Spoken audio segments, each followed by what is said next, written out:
Esireas ülejäänud pääsesid ilusasti minema, vaatame nad siit esimeselt ringist siis ära. Nägid, kuidas käisid?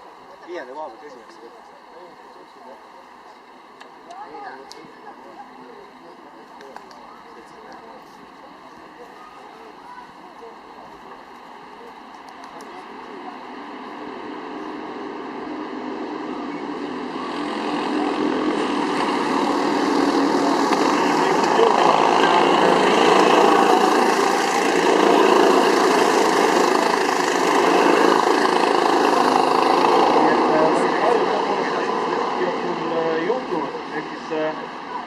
Kes läksid ja praegusel hetkel jah, siin number 5 siis seda rigi juhtimas ja Roomet number 2 ei jäänud trahvil maha ja loodus praegusel hetkel kullasse.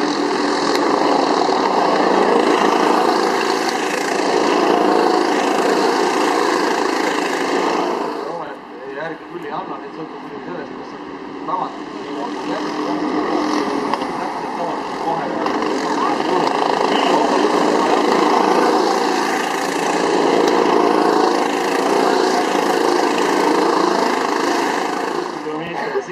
Täpselt 43.98, täpselt ühte aega sõitnud ka.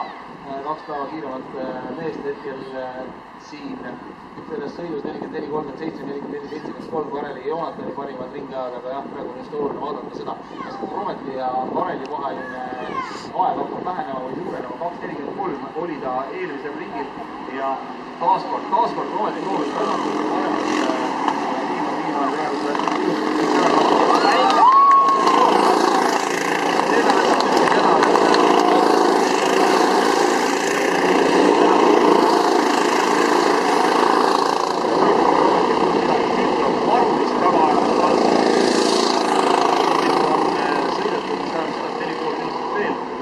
päris kaugele juba siin üles jätknud liikunud. 3.17 on Siimu ja Kareli vahe, nii et pigem on praegusel hetkel Siimu kasuks see ajamarginaal suurenenud siin A-finaalis talentide rajal 3. etapil ja tõepoolest näha oli, et seal Siimu selja taga Rometil üritamist oli päris kõvasti ja kindlasti sellise sprindi peale ja nii õnnetult, et mina vaatan Rometil vaja peale.